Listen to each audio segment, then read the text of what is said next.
Hello friends, चला आता आज मसाला भेंडी बनवूया। त्यासाठी इथे मी कढाईमध्ये मोहरीचं तेल घेतलेलं आहे। तेल गरम झालं की त्यामध्ये आपल्याला भेंडी ॲड करायची आहे। इथे मी अर्धा किलो भेंडी घेतलेली आहे। भेंडी आपल्याला चांगली परतून घ्यायची आहे।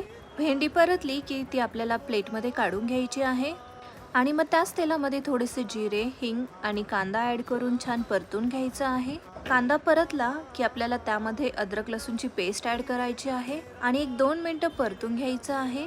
मग त्यामध्ये आपल्याला एक टोमॅटो ॲड करायचा आहे आणि हळद, लाल तिखट, धणे पावडर, गरम मसाला, कांदा लसूण मसाला आणि मीठ ॲड करून मसाल्यांमध्ये थोडंसं पाणी ॲड करून छान मसाला परतून घ्यायचा आहे। मसाला परतला की त्यामध्ये आपल्याला भेंडी ॲड करायची आहे आणि सर्व मिक्स करून झाकण ठेवून 1-5 मिनिटं भेंडी छान होऊ द्यायची आहे आणि इथे आपली मसाला भेंडी बनवून तयार आहे। तुम्हाला ही रेसिपी कशी वाटली हे मला नक्की कळवा आणि चॅनलला नक्की सबस्क्राईब